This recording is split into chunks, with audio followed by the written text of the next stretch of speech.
Hey, hello again. This is Philip at thebest3d.com, and I wanted to expand a little bit into more details on one topic related to making landscapes, mountain scenes, river canyons, and that sort of things. In fact, I think I saved the animation. Let me just undo all this, and then we can take it from the beginning. Where is it? That's the animation. Actually, that's before the animation was rendered, and I had saved it. So let's go back to the Save AVI option and play back the most recent one. Oh, it doesn't have it. So let me see if I can just find it right here. There's a couple of versions here. There's a first version that's sort of a rocky, rugged look. Unfortunately, I used one of the lossy codecs. You can see a lot of tearing up here. This is the XVID, and it is lossy, so you will see some side effects at times. Not my preferred codec anymore. Yeah, if it has to be a really small file, I mean, you can see the file size here. Let me see if I switch it to something like details. You can see it's reasonably, it's actually not even that small, 150, look at that. There are smaller codecs. This one here, well, no, that one's definitely bigger, 642, but that one is lossless. Right? So here's a lossy with XVID versus a lossless with Lagarif. And the thing is, if you play something that moves fast, you don't necessarily see the banding or the limitations of XVID. But here's an example where you probably will see it. Look at the top here, the rim of the mountains, where there's a high contrast area, and you see a little bit of swimming there. And that's just really difficult to maintain. Same thing here, you see a little bit of artifacts along the edges. Anytime you have some horizontal high contrast scenarios, you almost get to see something like aliasing between the frames. Whereas if you play it with a codec that is lossless, you'll get far less of that, if any, of that effect. So this one here is the Lagarif codec that I use a lot. It is unfortunately a little bit bigger in file size, so make sure you have a nice external hard drive with 2 or 3 terabytes to put your old material on every once in a while. And so one thing I wanted to do is looking at this particular scenery here. There's a sort of a snowscape, winter looking scene, and towards the bottom of the valley there's a flat area which could harbor something like a canyon or like a river, but we want to make it look like it's frozen. So we will see it right around here. This white area here, we want that to be appearing like it's frozen, but not all over, right? We want that to perhaps have a little bit of a bluish tint, almost like melted in the middle as it goes along, but close to the edge we want that frozen and appear to be white. So that basically amounts to the following. If we look at the elevation map here, the height map, that's not going to tell us exactly where it is. The river can be, you can take a guess here if you have good contrast. You can tell roughly where the river is going through, but it's really difficult to see.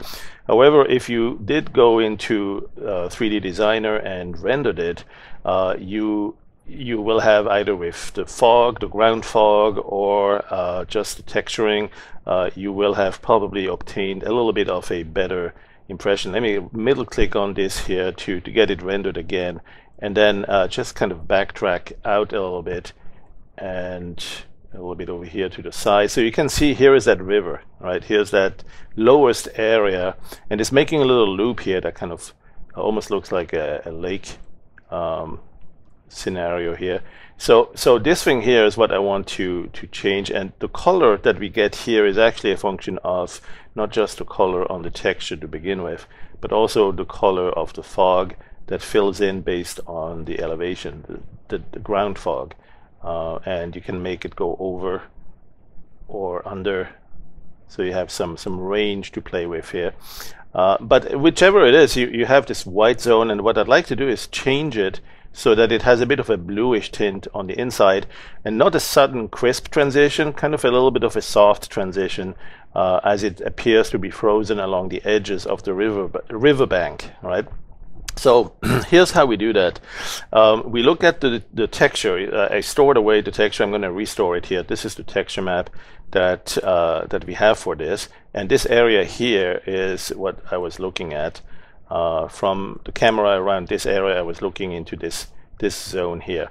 And so what I can easily do now, because this is all white and nicely contained with a non-white border around it, I can easily go and select these pixels. That entire lake area, that entire river area is easily selectable, right? And so one thing I would do under the selection, you could go select numerically or select by color key. But the problem is there are other white areas. If you select this white lake, it's also going to select the white areas on the sediment sides, something like this here. Probably the easiest way in this case is to simply use the magic wand. Here, this is one of the tools in the magic wand tool, below the lasso tool and above the custom brush pickup or custom brush selector.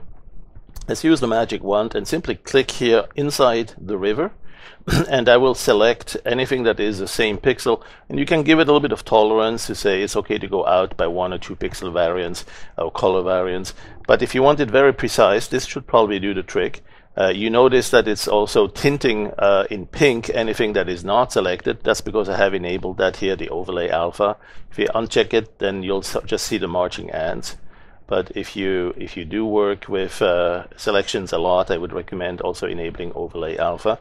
And you can actually configure that. You can change whether the selected part should be turned pink, or whether that magenta tinting should be applied to the non-selected part. That's something you can set, I think, down here under settings, right?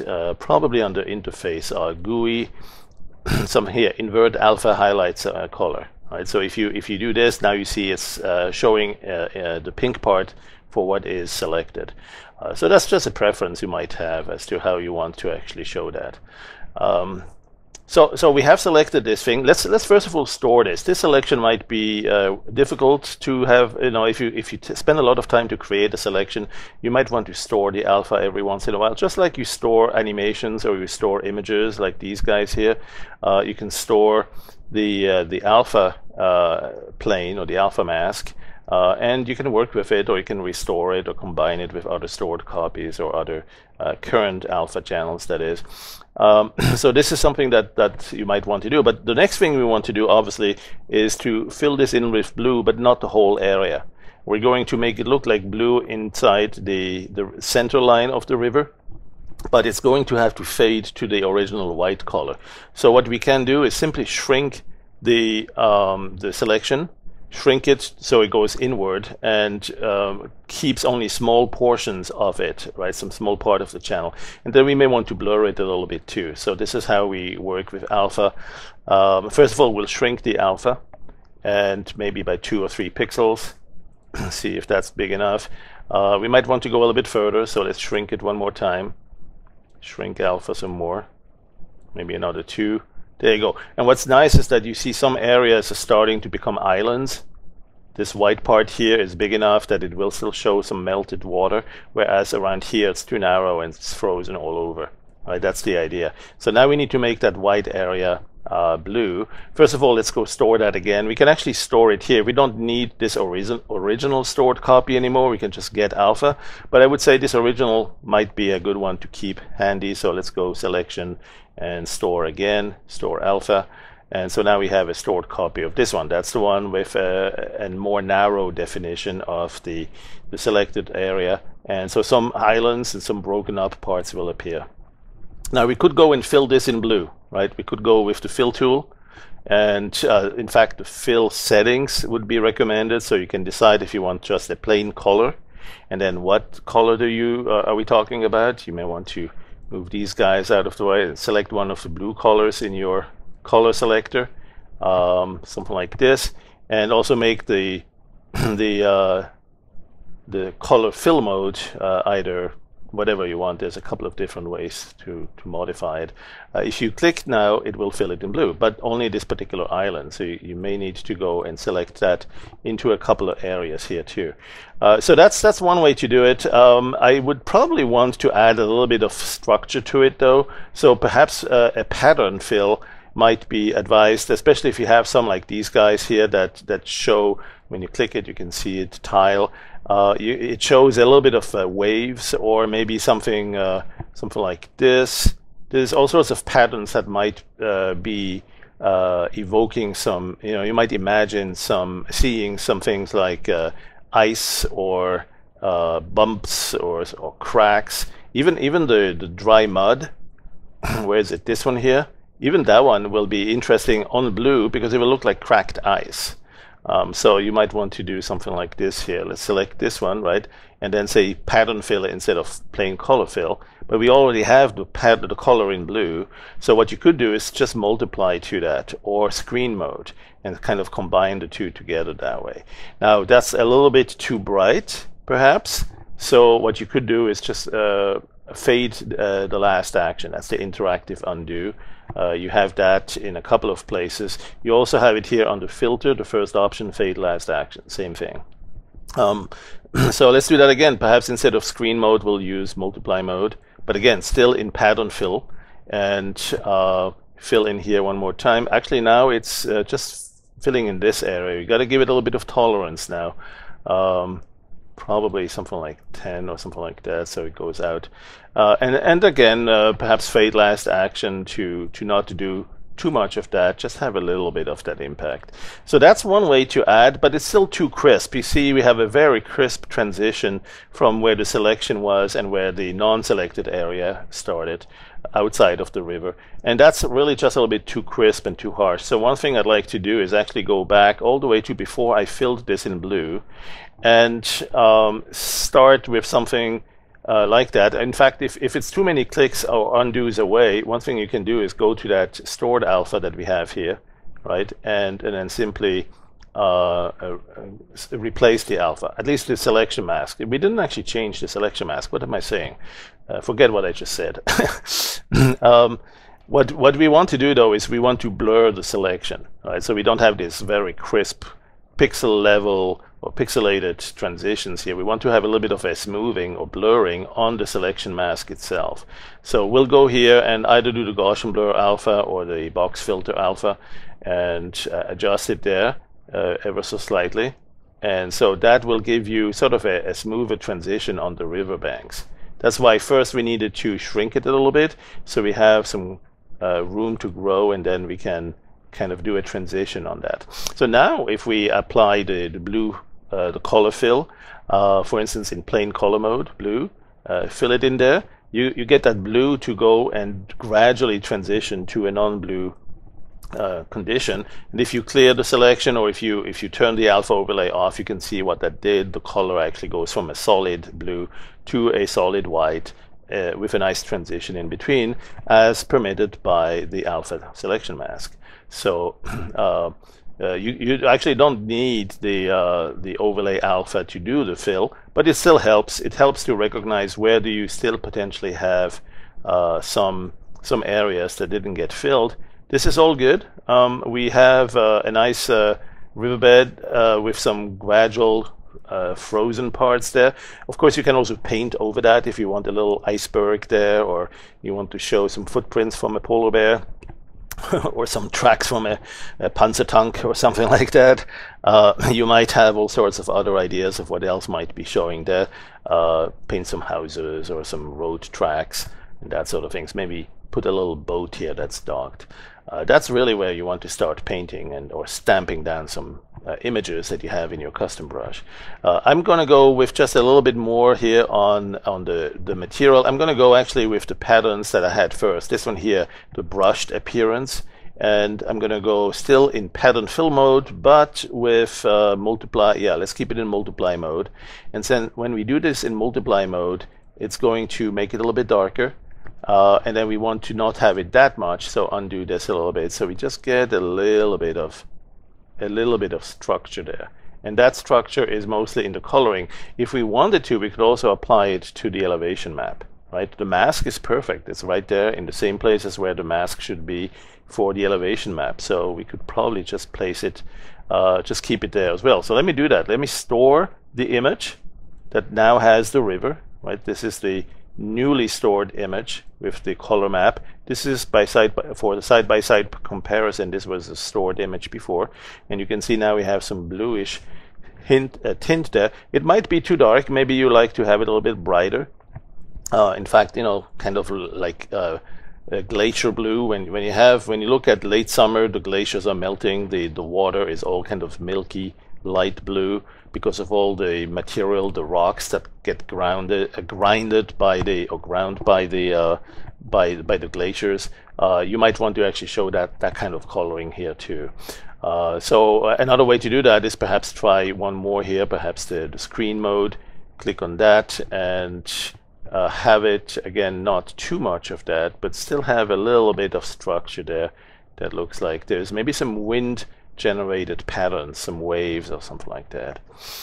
And all sorts of displacement map and other tricks could be played on that as well. All right, so let's go clear the selection mask, or rather grab it here. I'm going to get alpha, so we have a stored copy here. And then we can clear the alpha, and we can store this image. Let's go store this image copy and restore the elevation map that we had. Where is it? We have an elevation map hiding here somewhere. Must be down here somewhere. There it is. So here's the elevation map, and yeah, it's really difficult to see exactly where that lake is because it's all in a or where that river is because it's all very dark. And if you needed to just ascertain that it is the right place, you could perhaps work with the adjusting of curves and make it just brighter until you see where that river kind of has the banding there. So that's a good way to check it. But what we really want to do is simply trust that we have the proper alpha channel. Let's go replace the alpha channel. There it is. You see the marching ants. And then apply this fill there too. And simply apply, so you could go and fill in this area. But this time, the purpose is not to actually fill and produce color. It's to just do a tiny little bit of alterations, a tiny little bit of changes, like waves or ripples. So you only need about 2 or 5%. You don't go all the way at the top here. Undo this to about this little bit. And even less than that, and really don't put it in screen mode. It's rather in multiply mode. You don't want to elevate it to a brighter level because that will bring it up higher altogether. You really probably should have it in a multiply mode. So something like multiply mode, fill it. Now it didn't do much, right? But it did a little bit. Well, it was black before. It probably didn't do enough. Maybe we need to do a tiny little bit. Additive. Let's do that. That's way too much, but you know, we can probably work with that a little bit. Just 1 or 2% is really all it needs, just to add a little bit of bump or elevation. And talking about bump, another type of pattern you could add are things that go bump, right? Things like these, or round blobs and stuff like that. That might also add something that from a far distance looks a bit like waves or bubbly stuff, water in motion and then frozen in the ice. And if you need to make it smaller, you certainly can. It's in the brush. It's a custom brush image, so you can go and resample the brush image a little bit. And then when you see it here, as you apply, it's smaller now. And let's go use this one. Let's make it multiply mode and fill it in here. We already have something in there, so we probably need the maybe the screen mode will be better. Screen with some tolerance. Let's give it a lot of tolerance there. There you go. So we have these, and that's still too high for the elevation map, so let's make it very tiny, very little bit only, so that it just has a little bit of displacement or elevation map changes. We might want to go back and apply these same waves to the coloring though. So let's go save this. This is the modified elevation map. Store image copy. That's this one here now. And then here we have the one from the lake. This is the one with the patterns. Let's work on that one. So this one we can minimize. minimize this one too. This is the one we're working from right now, and we want to add a fill on that as well, so we have the same patterns showing here. Again, a little bit too much of that for my taste, so let's bring it down a tiny little notch, but we still see a hint of waves or some other patterns, and that's what really keeps it interesting, and that will fool the eye into thinking there is really something here. It's like those journeys, right? You want to make it look like there is something, even though there isn't really much something precise, but just a disruption of plain solid fill makes it look a bit more interesting. All right, so let's go and store this one here as well. Image, what do we have? Image store, there you go. So this is our stored copy. We can minimize this. And always make sure that you save these as well every once in a while, right? So I'm going to save this current color map, texture 2, I'm going to call it. Texture 2, winter, river, right? So it has, oops, not Ivor, winter river. So we have a wintry looking texture with snow, but more importantly, it also has the river there. The elevation map should probably be saved as well, so let's click that and then save that. And we take the same base name here, but instead of texture 2, we call them elevation 2. Elevation 2. And so here we are basically good to recreate the whole animation. So I'm gonna go, let's see, we need to fill this in. How do we best apply that same one here all over the existing animation? 750 times, well, we'll just create a new animation of 750 frames, and that will replace it. And then that's in the main image. And then if we switch over here, we still have this map. Now we're going to click this stored copy. Now we have the one with the river that we wanted. And we can go back and start our rendering again with the timeline. So one thing I want to do is grab some of these keyframes for the positions. Actually, I want to keep the whole keyframe sequence the way it was. Right? But we now should see the river. There it is.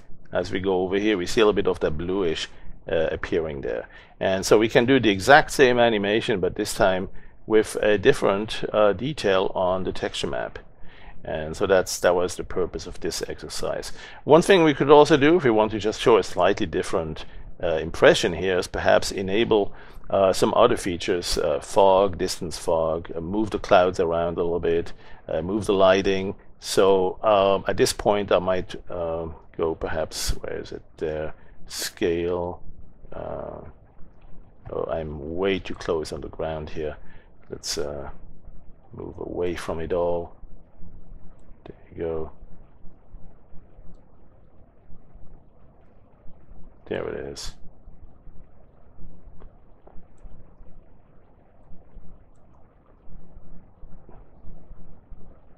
And that's still zoomed in a lot there. I need to change my camera, my position, so I see a little bit more there. It's disappearing in the fog, so maybe I need to reduce the fog intensity or distance. Let's see, what else could I do differently here. I suppose I'm probably zoomed in. Let me come out here and change. Yeah, I was zoomed in on my image. Let me move this away. Let's close this fill setting, close this, move these guys down a little bit, and simply move this around so I can see the whole thing even while I am doing my adjustment. So middle click on this preview again while I'm in the 3D designer inside the timeline. Okay, so now I can see really the whole terrain again, and move in. So here it is. We have a little bit of a frozen river starting to show here, as we see in the top view. And maybe this time I will actually do a more of a top view with a little bit of you know, still some strong perspective perhaps. If I zoom in here, you can see the mountains kind of whisking by in perspective. but there's a little bit too much brightness on the clouds. Maybe I want without clouds for this one. Let's see, there's too much brightness in the light here where the snow is. So one thing I want to do also is change the scale, make it a little bit wider, make it a bit more like this, and then really move in, and that's where, you know, you can also change the distance of your elevation map there, the height, the amplitude. And let's go position ourselves over that canyon, the river. That was the whole purpose of this painting exercise. Let's go smooth it a little bit more. Let's pre-filter so we get a bit less of the staircasing on the elevation map. But now you see some blue there. Let's go change the lights as well, so we see the shadows. Maybe the sun coming in from a different angle. Maybe need the sun a little bit lower. That's pretty darn bright. Let's reduce some of that intensity on the brightness there. Something like that. And without ray trace, shadows. No, it's good to have the shadows. Let's do a little bit of ambient occlusion in additive mode. So that way, if we have some dark areas, they actually will show a little bit brighter, especially here, the crevices inside the eroded material. That will definitely look pretty good with the ambient occlusion. So let's see what else can we do. Add a little bit of the sediment adjustments here, something like this. And so let's say we need a scene where we come from the lake or from the river and we go up above there. Right, so that's a very quick animation. We'll do a very zoomed up close though, right? We'll do something like this, much closer, and maybe we'll start on the right end, something like this, and then go up and then go upwards. So let's go and position ourselves from this view here. We can go, there you go. So we can position, we can also change the angle a little bit, something like this. We can do it here with the left button, something like that, right? So let's go and kill all the keyframes, and we are going to go to the first frame. There it is, keyframe that, and then here we will go move to the right until we are about, let's see how far we can go there before we see the edge of the terrain patch. Let's go here. Actually, that's perhaps too fast. Let's move it around here into the middle of the animation, and then we'll position ourselves towards the end of the animation to go up into this landscape all the way to here. You can even turn the angle a little bit or appear to come closer. Let's see, what else could we do here? What's a good place to look at? Not too bright. There you go. Keyframe that. So we now have the position go from here, then change going upwards, and we have this animation. And that's it. Let's go and render that, apply that, and you know, that will take a while because I have very high anti-aliasing settings. It takes about 3 or 4 seconds for each frame. 2 seconds here. 1 Mississippi, 2 Mississippi, 3 Mississippi. Yeah, about 3 seconds for each frame. And of course, this could be done much faster if we did only some of the frames, like only 1 out of 5. And it's a very smooth motion, mostly sideways and then going up. So we could actually do this on a much smaller frame count, and then interpolate it with the motion prediction. It would be a very, very good result too.